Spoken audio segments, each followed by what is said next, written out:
Welcome, listeners, but take heed. We will say whatever we need to share our knowledge, thoughts, and joy, and even things that do annoy. So join us now, but be aware.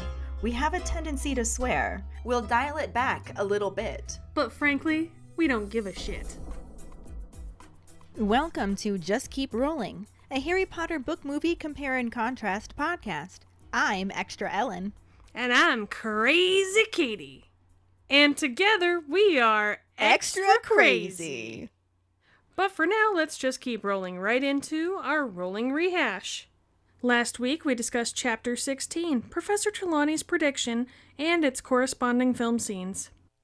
Students were being crushed under the weight of exam season stress, leaving very little time to enjoy their pumpkin-flavored basic witch necessities. Hermione's boggart was so predictable even Trelawney would have guessed it. Once again, Hogwarts put its students through a ludicrous amount of cardio. Even though there was a mass killer on the loose, no one seemed bothered by the creepy hooded guy with the death stick in the courtyard. Malfoy went the right way for a smacked face and got exactly that. Hagrid's hydroponic pumpkins made us wonder what else he grows out of season.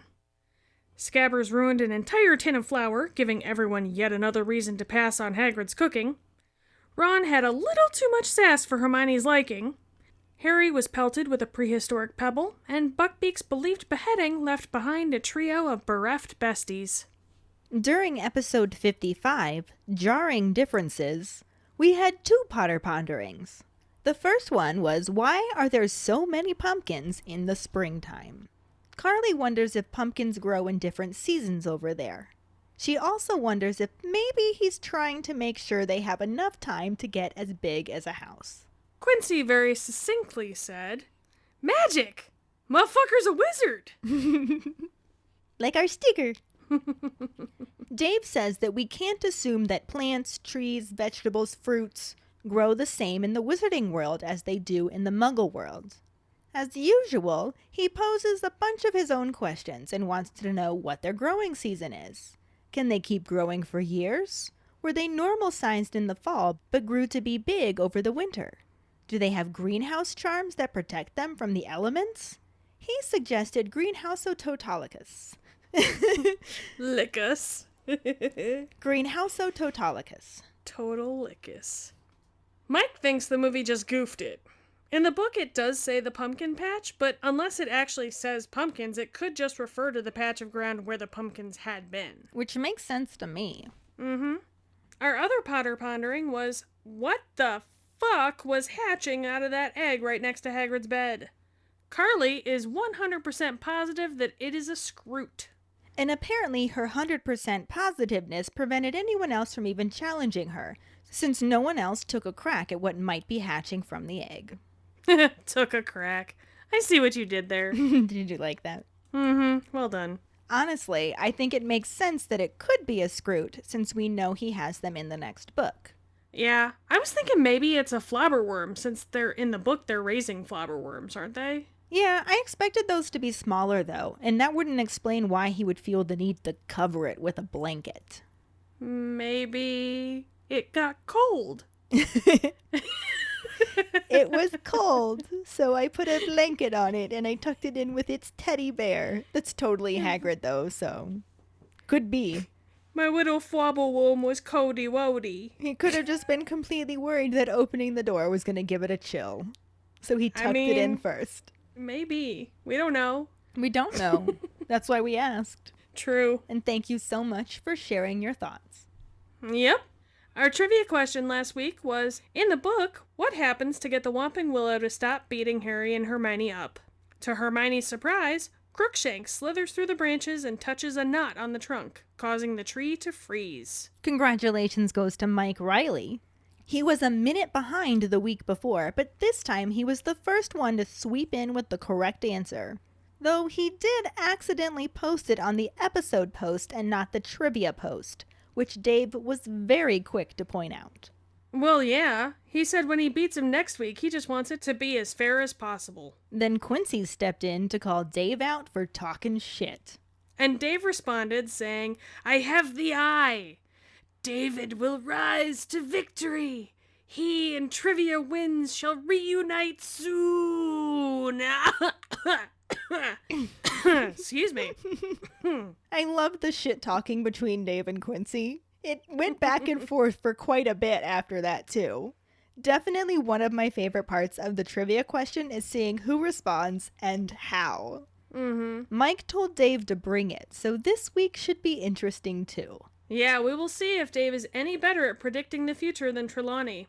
For now, let's just keep rolling into Chapter 17, Cat, Rat, and Dog, and the corresponding film scenes. Chapter 17, Cat, Rat, and Dog. When we last left Harry, Ron, and Hermione, they had just heard the executioner's axe fall. Still hiding under the invisibility cloak, they hear a howling behind them. Ron and Hermione restrain Harry from going back to see Hagrid, and Ron tells him that Hagrid will be in worse trouble if anyone knows they went to see him. Hermione is in shock as the three make their way back to the castle in the deepening dark. Scabbers is still moving wildly, and while Ron is trying to restrain him, his rat bites him and continues to struggle to escape. Hermione is trying to quiet down Ron when Harry sees Crookshanks heading towards them. While Hermione tries to shoo him off, Ron loses control of Scabbers, who jumps out of his hands and takes off running with Crookshanks following quickly after him. Ron throws off the invisibility cloak to chase after his rat, and when Harry and Hermione catch up to him, he's gotten Scabbers away from Crookshanks and back in his pocket. While the three of them are trying to catch their breath and get back under the cloak, they see an enormous black dog moving towards them. Harry reaches for his wand, but the dog leaps and knocks him to the ground, rolling off of him and turning around for another attack. Ron pushes Harry aside, and the great black dog grabs his arm and drags him away. Harry is suddenly hit hard across the face, hears a yell of pain from Hermione, wipes away blood from his eyes, and when he finds his wand to cast them light, he sees that they're at the Whomping Willow. Harry sees Ron struggling, being dragged by the dog towards a gap in the roots, but the violently swinging branches of the willow prevent Harry from getting any closer. Ron hooks his leg around a root to try to stay above ground, but his leg breaks with a loud crack and Ron disappears. Hermione says that they need to get help, and Harry realizes that she's bleeding as well, but tells her that they don't have time and tries to get closer to the trunk of the Whomping Willow. He's unable to gain even an inch, and Hermione is quietly pleading for help when Crookshanks swiftly makes his way through the branches to press a knot on the trunk of the tree, freezing it immediately. Hermione wonders how her cat knew about that secret knot, and Harry tells her that he's seen Crookshanks with the large dog. The two quickly get to the tree's roots and follow Crookshanks down the gap into a low tunnel. As Harry and Hermione make their way as quickly as possible through the tunnel, he tells her that the passage goes off the edge of the Marauder's map, but he thinks it ends in Hogsmeade. When they reach the end and find themselves in a dusty room surrounded by broken furniture, Hermione realizes they are in the Shrieking Shack. The two hear a sound above them and climb the disused staircase, hearing a moan from the only room with an open door. They find Ron and Crookshanks in the room, and Ron tries to tell them that the dog is an animagus and it's a trap. Harry turns to see the dirty, waxy, grinning face of Sirius Black, who disarms them using Ron's wand. Black tells them that he knew they would come for their friend and that Harry's father would have done the same for him. This leaves Harry with a burning rage in his chest, a desire to kill the madman in front of him. He unconsciously moves towards him, but Ron and Hermione hold him back, telling Black that he will have to kill them to get to Harry. Sirius's grin widens, and he says there will only be one murder tonight. Harry asks why only one when he didn't care about murdering the Muggles to kill Peter Pettigrew, and filled with hatred, he manages to escape his friend's hold to attack Black, slamming him into the wall behind him. Harry struggles, fighting blindly and desperately with the dark wizard who now has a firm grasp on his throat when Hermione kicks Sirius and Ron throws himself at the man's wand hand, dislodging the wands he had stolen. Harry snatches up his wand, telling Ron and Hermione to get out of the way, while he stands with his wand pointed directly at the murderer's heart. He accuses Sirius of killing his parents, and when Sirius says he doesn't understand and he needs to know the whole story, Harry tells Black that he sold them to Voldemort and that he understands better than he knows. Crookshanks jumps into Black's arms, protecting his chest, and even though this is the moment Harry was waiting for, he's frozen and unable to attack the man. Footsteps are heard approaching. Hermione screams they are there with Black, and Professor Lupin bursts in the room. After he sees Ron on the floor, Hermione by the door, and Harry with his wand raised to attack Black, who is crumbled and bleeding, Lupin shouts Expelliarmus, and the 3 students are once again without their wands. Harry is stunned, his nerves having failed him, but is brought back to the moment when Lupin asks, "Where is he, Sirius?" Black points at a confused Ron, and Lupin has a moment of half-expressed thoughts and realizations with Sirius before he lowers his wand and embraces Black. Hermione screams at Lupin in disbelief and tells the professor that she'd been covering for him. Harry yells that he trusted him while Lupin was Black's friend the whole time. Professor Lupin says that he was not friends with Sirius Black, but is now, and when he tries to explain, Hermione accuses the professor of helping Black into the castle, of wanting Harry dead, and of being a werewolf. Lupin denies helping Black and wanting Harry dead, but admits he is a werewolf and asks how long she's known. She tells him that she's known since Snape's essay, because he was always ill at the full moon and the boggart turned into the moon when it saw him. Professor Lupin tells her how clever she is, and Hermione says if she were clever, she would have told everyone that he's a werewolf. Lupin said that the staff already knows, and that Dumbledore had to convince some of the teachers that he was trustworthy. Harry yells at him that Dumbledore was wrong since he'd been helping Black all along. Wanting the chance to explain, Lupin returns the wands he had taken from Ron, Harry, and Hermione, and puts his own wand away. Harry asks how Lupin knew Black was there if they weren't working together, and it's revealed that Lupin had been using the Marauders map, and was in fact one of the ones who wrote it. Lupin had been keeping an eye on the 3, anticipating they would visit Hagrid before Buckbeak was executed, and even though they had used Harry's invisibility cloak, they still appeared on the map. Lupin had noticed that when they left Hagrid's hut, they were no longer 3, but 4, and he couldn't believe that the name that had shown could have been there with them. He explains that he saw a dot for Sirius Black appear and drag 2 of them into the Whomping Willow. Ron exclaims that it was just him who was dragged, no one else, and Lupin insists that it was 2. He asks to see Ron's rat, and when Ron asks what Scabbers could have to do with any of this, he learns that Scabbers is not a rat.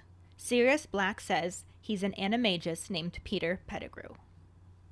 The movie section starts with the trio in an embrace following Buckbeak's execution. As Hermione hugs Ron, crying on his shoulder, and Harry comforts her, the camera pans down to Scabbers. He bites Ron's finger, drops to the ground, and runs off. Ron is shocked that Scabbers bit him and takes off running after him. Hermione calls after him, and she and Harry follow him up the hill toward the Whomping Willow tree. He dives to the ground and manages to catch his rat as Hermione points out what tree they are near. Harry calls to Ron to run, but instead of getting up, his eyes widen and he points behind Harry and Hermione and tells them to run. A large black dog comes up behind them and growls as Ron yells that it's the Grim. The dog barks and charges towards Harry and Hermione, but then leaps over them and goes straight for Ron. It clamps its teeth down on Ron's leg and drags him across the grass and into a hidden tunnel under the Whomping Willow tree. Hermione and Harry hurry after them, and Harry dives onto the ground, just missing Ron's hand as he is pulled out of sight.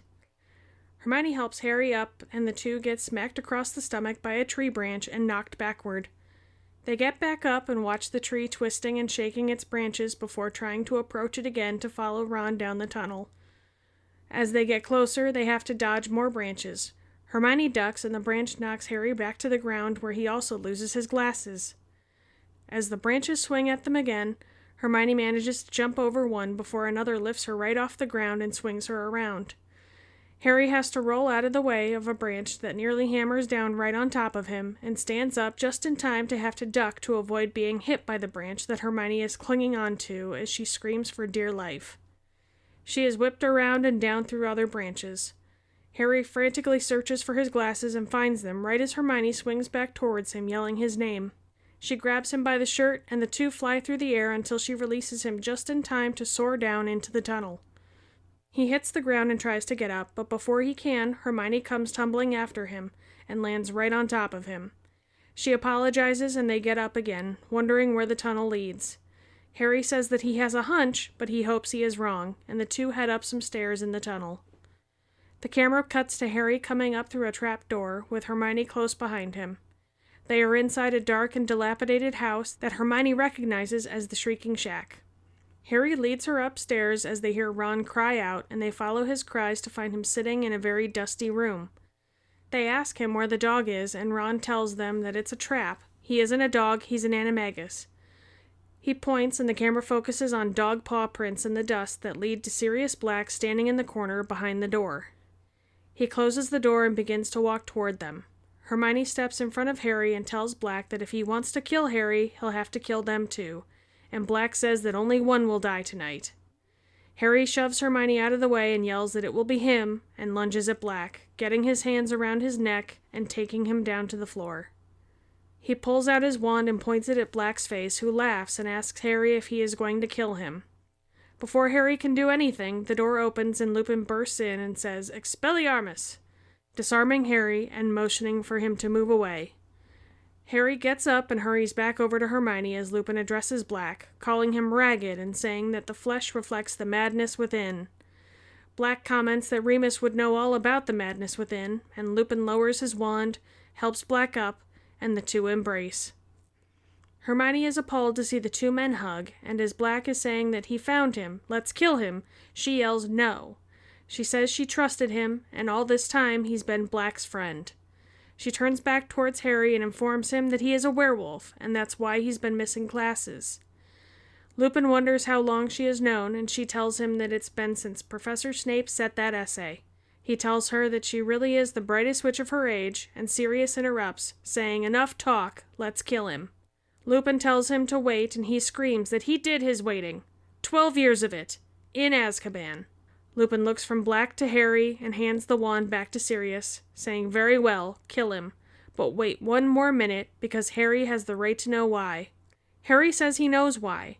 He betrayed his parents and is the reason they are dead.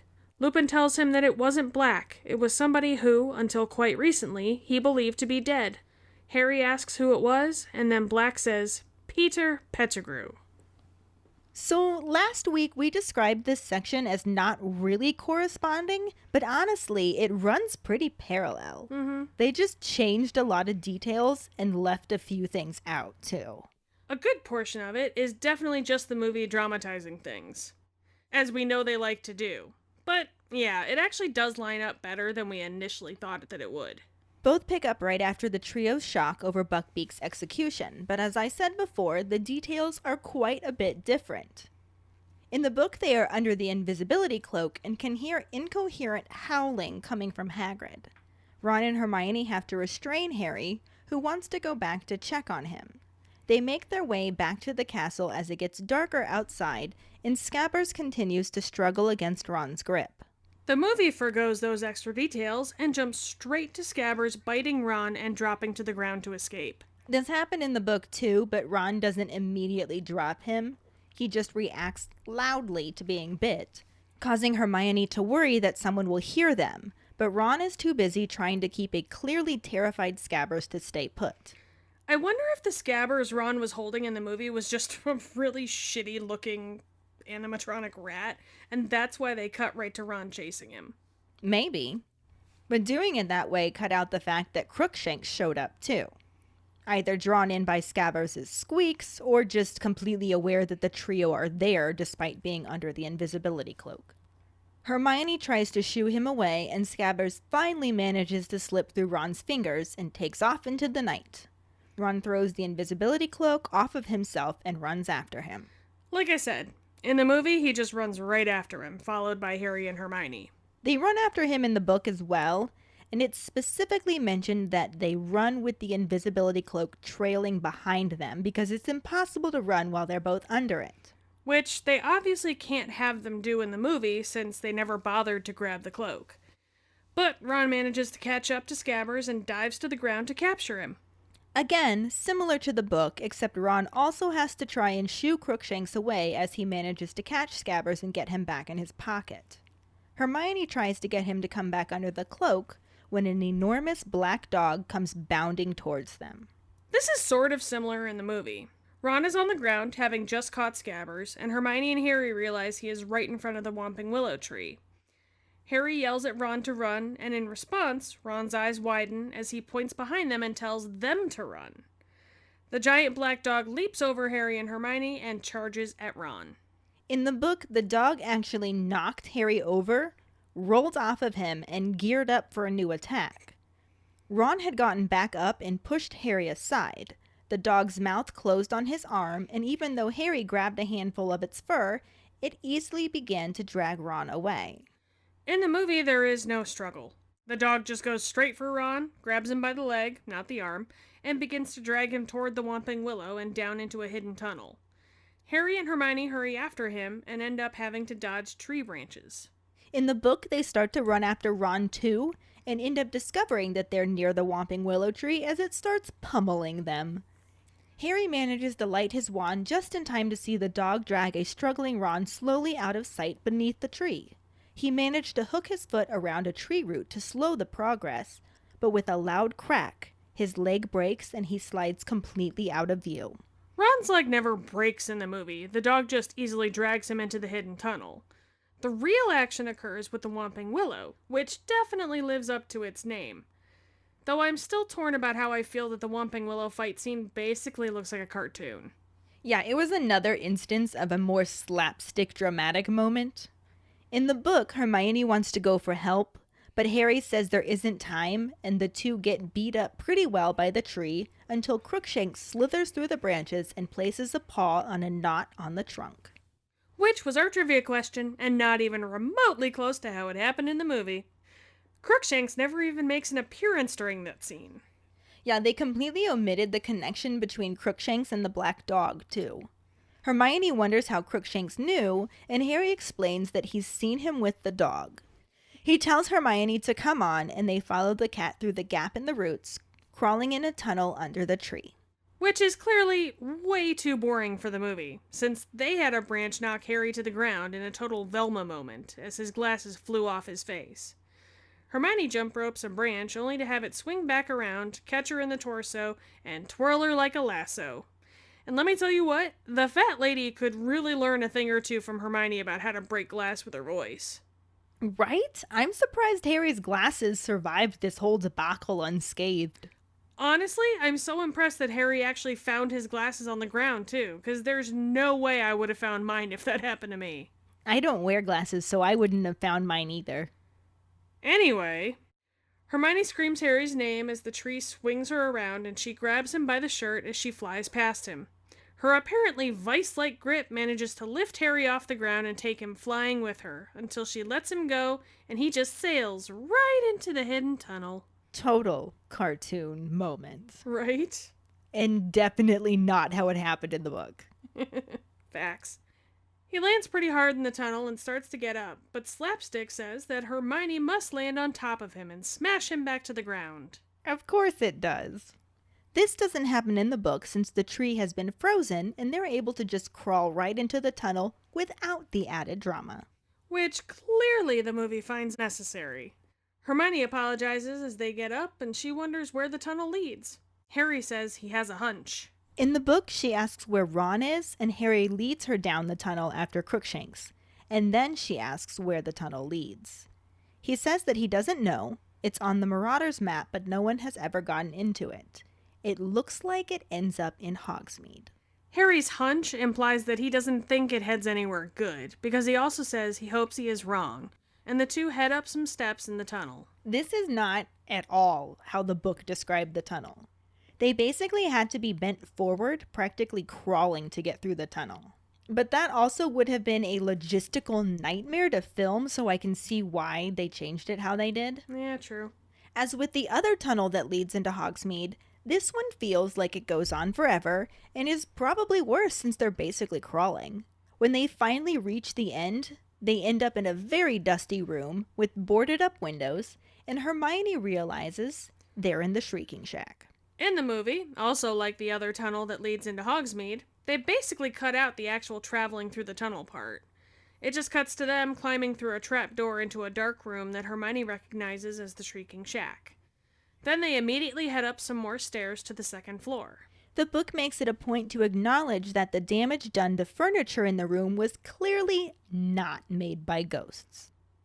But they do hear something move upstairs and head up that way. There was only one door open, and as they crept towards it, they heard a low moan and a loud purring. In the movie, we can hear Ron cry out, but since Crookshanks isn't there, there's no purring. It'd be really weird if there was, wouldn't there? Right? What are you doing, Ron? Seriously. They follow the sound of Ron's cries and find him sitting in a very dusty room. When they ask him where the dog is, he tells them it's a trap. He isn't a dog, he's an animagus. And he again points behind them. This is somewhat similar to the book because they enter the room, they find Ron on the floor with his legs sticking out at a strange angle. Ew. It's broken. Yeah, still ew. They ask if he's okay and where the dog is, and he manages to say that it's not a dog, it's a trap. He stares over Harry's shoulder and he says, he's the dog. He's an animagus. In both, they look behind them and holy shit, it's crazy Gary Oldman. I mean, not technically in the book. I don't care. In my head it is. But Sirius is kind of a shitty hide-and-seek player, though. Like, you do know we can see you, because you're only hiding behind half a door, right? Well, I mean, he is crazy Gary Oldman, after all. It's probably not in his best interest to all of a sudden switch it up and be mild-mannered Gary Oldman. Sane Gary Oldman! No, it doesn't work as well without two syllables. Mm-hmm. Stable Gary Oldman! Yeah, still not as good as crazy Gary Oldman. Never will be. Nope. In both, Sirius. Crazy Gary Oldman. In both, crazy Gary Oldman closes the door. In the book, he uses Ron's wand to disarm Harry and Hermione. Their wands go flying through the air and he catches them. He speaks in a very hoarse voice, telling Harry that he thought he'd come help his friend. His father would have done the same. This taunt about his father caused hate to take over Harry, and it specifically mentions that for the first time, he wants his wand back so he can kill him. Hermione says, "Harry, no!" And Ron manages to stand and tell Black that if he wants to kill Harry, he'll have to kill them too. The movie, of course, set up the fact that Harry wanted to kill Black way earlier, and it doesn't have him disarm them. It just goes straight to Grand Theft Audio Hermione. If you want to kill Harry, you'll have to kill us too. And of all the lines that Hermione has stolen from Ron, especially this one, just hurts the most. I know. Ugh, I can't. This is just such a strong Gryffindor moment for Ron, and he doesn't get enough of those as it is. Mm-hmm. He certainly doesn't need to be bilked out of more of them. Right? Also, if crazy Gary Oldman were going to kill Harry, why the hell would Hermione think he'd care about killing them too? Like, oh, well, I just wanted to kill Harry, but if I have to go and kill his two sidekicks as well, I mean, that just sounds like an awful lot of energy. I think I'm good, so never mind. Peace, Hogwarts. Crazy Gary Oldman out. Yeah, this just became too much work. Mm-hmm. 3 people. That's too much for me. That's too many. I'm done. I'm just gonna go back to Azkaban. Yeah. In the book, the act of standing causes the color to drain from Ron's face, and Black actually tells him to lie back down so he doesn't damage his leg anymore. Instead of paying attention to the huge clue here that Sirius Black is showing some kind of compassion, Ron just repeats himself, saying he will have to kill all 3 of them. In both, he responds by saying there will only be one murder tonight. At this point in the movie, Harry just shoves Hermione aside and tackles Black. This happens in the book too, but it gets a bit more of a build-up. Harry sasses Black first, saying, "Why's that?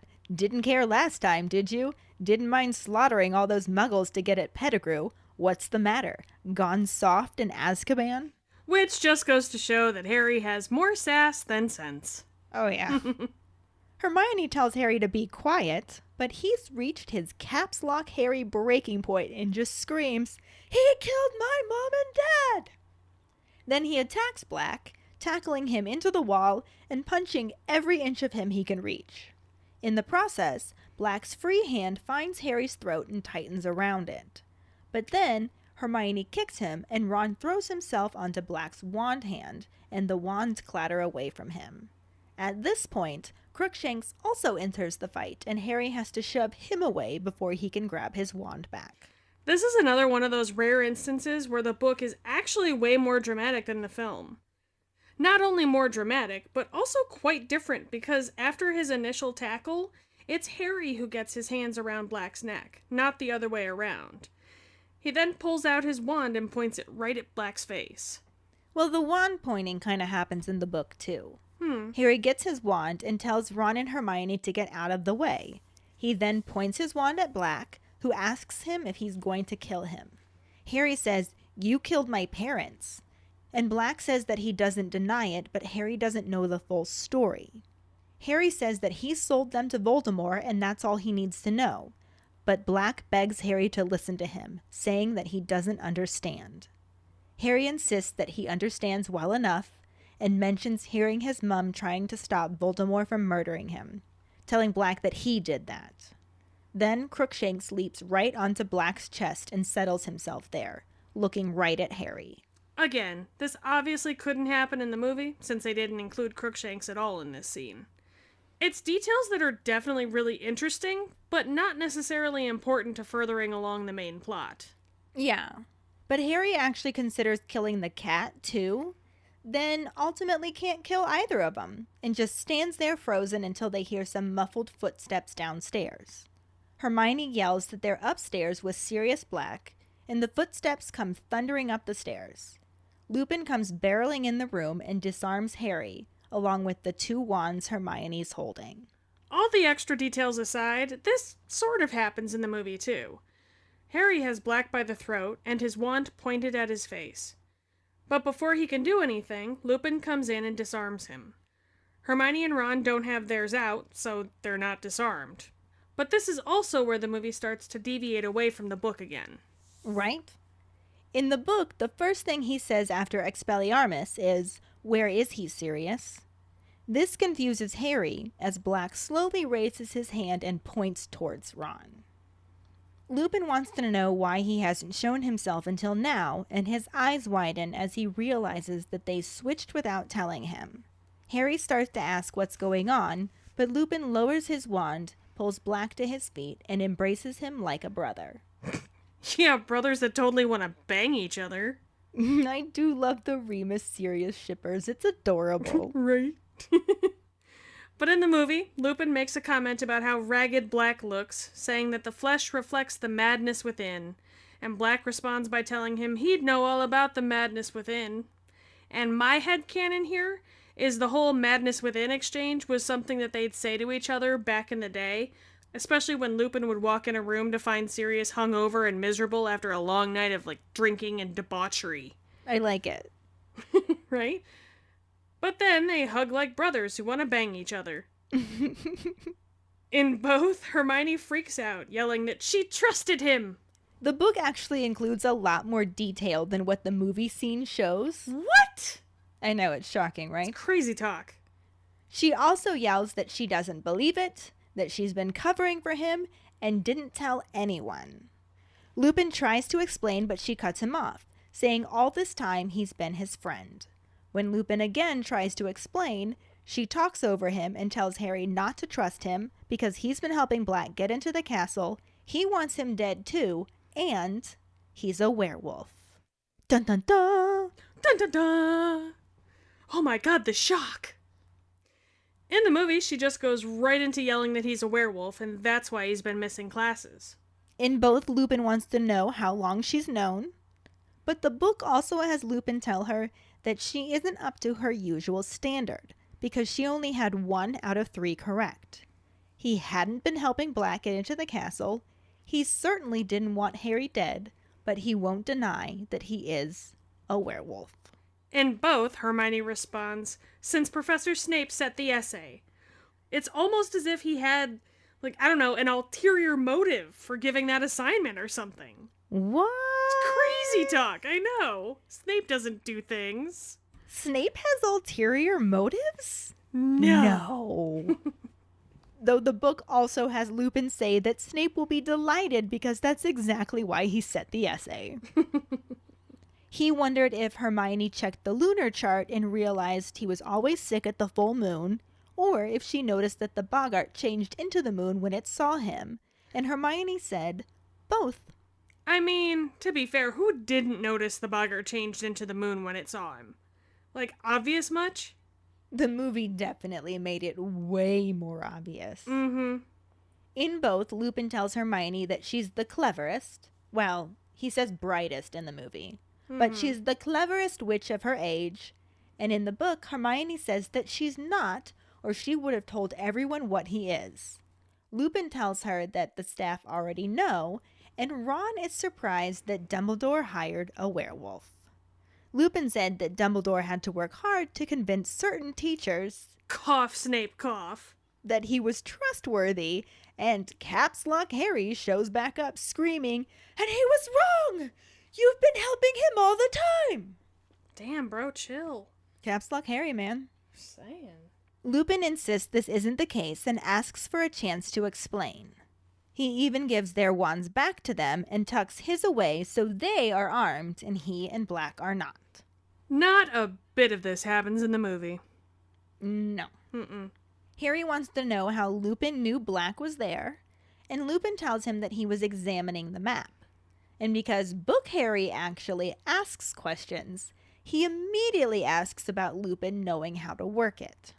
Of course, the movie had already previously told us that Lupin knew how to work the map, since he told Harry that after confiscating it. Right. But then Lupin launches right into explaining that of course he knows how to work the map. He helped write it. And he shares that he is Moony. What? I mean, but what though? Like, that's definitely not how it happened in the movie. I know, and I can't believe they left this out. I can. Have you been paying attention? Fair enough. Lupin cuts Harry off before he can ask any more questions and tells them that he was watching the map because he had an idea that they might try to sneak down to Hagrid's before the execution. He says that even with Harry's cloak on, which he knows all about because of the number of times he saw James disappear under it, they still show up on the map. I really wish that we had gotten this information in the movie. I know. Ugh. Lupin continues talking, saying that when they left Hagrid's hut, they were accompanied by another person. Harry insists that they weren't, but Lupin goes right on explaining that he couldn't believe it. He thought the map must be malfunctioning. Then the Sirius Black Dot collided with them and pulled two of them into the Whopping Willow. Ron angrily says that it was just one of them, but Lupin corrects him, saying, "No, Ron, it was two." This was such an amazing reveal in the book. It's a little disappointing how the movie did it, but they did add other things that helped take some of the sting out. After Lupin calls Hermione the brightest witch of her age, a very impatient, crazy Gary Oldman interrupts him to say, "Enough talk, Remus, let's kill him." And to be fair, Sirius was being kind of cryptic about who he was going to kill. Yeah, I mean, Harry's a him. I totally thought he wanted to kill Harry. Also, side note, Sirius's teeth totally deserve their own film credit, because those bitches are doing some major acting. Seriously. God damn it. But Lupin tells him to wait, and this is one of the moments that takes the sting out. Because it's a total Rocky Horror in the Prisoner of Azkaban moment. Crazy Gary Oldman screams, "I did my waiting!" Really? How long? 12 years of it! Holy shit, 12 years? Where? In Azkaban! It just goes through my head every single time I watch the movie. I can't help it. I'm happy to act that out with you. Thanks. It's a lifelong dream of mine. Check that one off the bucket list. Bam! Right there. Lupin tells Sirius very well, but to wait one more minute because Harry has the right to know why. Harry says he knows why. He betrayed his parents and is the reason they're dead. Lupin tells him that it wasn't Black. It was somebody who, until quite recently, he believed to be dead. This was implied in the book when Lupin was saying that the map was malfunctioning and questioning how he could be with them. But in the book, he just flat out asks Ron if he can have a look at his rat. Ron wants to know what Scabbers has to do with it, and Sirius tells him that he's not a rat. He's an animagus by the name of Peter Pettigrew.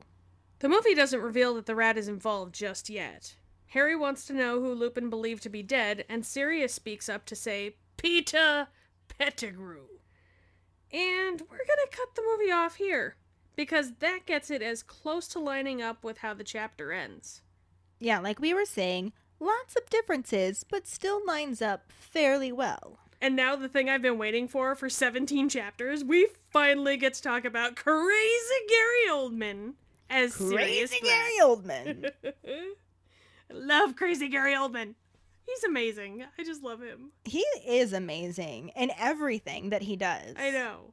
I remember when he was cast and people were like unsure. I mean, even I was unsure at first, but after the movie came out, I'm like, oh yeah, that's serious. That's totally serious. No, the second that I heard that's who Sirius Black was going to be, I was like, yup, that's it. I didn't hate it. When I heard, I was just kind of like, okay, we'll see how he does it. Because he's such, he changes so much for every role. It's just so interesting to see what choices he's going to make. He can become unrecognizable. Oh, completely. He's a chameleon. I call him a shapeshifter. That works too. He's incredible. He just is. And we've been talking about him as crazy Gary Oldman throughout this whole thing, obviously. Right. That's something that keeps happening. Kayde loves saying that, so we keep putting it back in there. Crazy Gary Oldman. It's just fun. Try saying it at home. I dare you. Just do it. It's fun. I would honestly be surprised if they haven't already. But, I mean, that kind of encompasses exactly what he brought to this role. Mm-hmm. And we'll end up talking about him a little bit more, I think, because he gets to keep going with his role. But I think that 12 years in Azkaban is definitely one of the pinnacle moments of his performance. Yeah. It is just, it's intense. It is. It's like camping. Honestly. God, fuck you, man. God damn it. Shove a pup tent up your ass camping. God damn it. Intense. Oh no, I got it. We're good. We're good there. Anyway, but yeah, I know people were nervous when Gary Oldman and David Thewlis were cast because they were so much older than the character is, essentially. Yeah, in the book. But so was Snape, though. Yeah, but also I always looked at it though too as okay, yeah, but Sirius has been in Azkaban for 12 years. That's gonna age you. Come on. Yeah. Remus is a werewolf, so that ages you. It made sense to me. I could still see the age being right. You know what I mean? And I can also understand wanting that significant age gap between the kids and the adults in the movie. Yeah. It's also not uncommon for Hollywood to play people that are older than they are younger. So. Oh, yeah. It's funny that you also mentioned David Thewlis because actually I'll share the link to it, but there's a phenomenal interview with Gary Oldman and David Thewlis, and they're both just so calm in nature naturally. Mm-hmm. It works for Lupin, but to see Gary Oldman be Gary Oldman. Right. And he's a fucking shapeshifter. So to see him be himself, you're just like, what's happening right now? Who is this person? I know. It's a fun kind of interview. amazing. I'll share it. Yeah. I love them so much. I just do. I can't think of anything that I haven't seen Gary Oldman in where he hasn't just been amazing. Oh, I know, right? 9 times out of 10, if I don't know prior to watching something that Gary Oldman is in it, I don't know that it was Gary Oldman until the credits. And then I'm like, holy shit! That was Gary Oldman? What? It's actually really weird to see him in movies when he still looks like Gary Oldman. Yeah. I like those movies, though, because I would so do Gary Oldman. Oh, my God. Add him to the list. Oh, boy, he is on that list, man. Whew. But yeah, he did fantastic. We loved him as Sirius. Mm-hmm. I dig it. This'll bring us to our Potter Pondering. Nothing made us specifically ponder that much, so in general, we just want to know what your thoughts are on how different these two sections were, despite being somewhat similar. Yep, find the post on our Facebook page and let us know what you think. We look forward to reading them. And this will bring us to our Sorting Hat story, which is from Adrienne Gaspard. She writes, I am a Hufflepuff, my wand is spruce wood with a phoenix feather core, and my Patronus is a Nebelung cat. I was 9 in '98 and was already super interested in anything fantasy. I read a ton as a kid, so I was at that point that I had read most of the books in my interest range in the library and came upon Sorcerer's Stone. I devoured it in one day and went on and on about it to my dad. So he read it too. From then on, I read each book as it came out and went to all of the midnight releases. It was a cool thing my dad and I did together. I so clearly remember reading each book as soon as I got home and fighting to stay awake after waiting in line at Barnes & Noble at midnight. And having tear-stained pages for each loss. When they started on the movies, I was super excited to see how they cast everyone and how the story would come to life. I was super impressed for the first 4, less so with the remaining 4, but I still went to see everyone in theaters. Because, of course. Now I'm 31 and still in love with the series. Aw, us too, except for the 31 part. Yeah. Thanks for sharing your Sorting Hat story with us, Adrian. Yes, thank you. And if any of you other keepers out there listening would like us to read your Sorting Hat story in a future episode, you can email it to us at justkeeprolling@gmail.com. Let us know your house, wand, Patronus, how you got into Harry Potter, and anything else you might want to share with us. You can also just message us on social media. And this will bring us to this week's trivia question, which is, what are the 4 animals that the Marauders turn into? The prize for the first one who responds with a correct answer and the code word #Animagus will get a sticker. Another way to get a sticker is to rate and review us through iTunes. If you don't have an Apple account, you can write us a recommendation on our Facebook page. Then email us at justkeeprolling@gmail.com to let us know you did, and we will get back to you to figure out which sticker you want and where to send it. Don't forget to find us and follow us on Facebook at JKR Podcast and Twitter and Instagram at Just Keep Rolling. Following us on Podbean at justkeeprolling.podbean.com will get you the episode as early as possible and give you a leg up in answering the trivia question. If you would like to support us as a patron for extra perks, you can go to patreon.com/justkeeprolling. In addition to getting you some extra perks, like Just Keep Rolling swag, patron-only Facebook groups, virtual meetups, bonus content, and more, your patronage also helps us continue producing this podcast, our cooking show, and bringing more content your way. As always, any support you can give is greatly appreciated. Don't forget to subscribe to our YouTube channel. We post our weekly podcast episodes, cooking show episodes, monthly blooper reels, vlogs, and other random videos. And join us next week when we talk about Chapter 18, Mooney, Wormtail, Padfoot, and Prongs, and the basically no corresponding film scenes. Thanks for listening. We hope you hear us again. I'm Kayde. I'm Ellen. Until the next time, just keep rolling.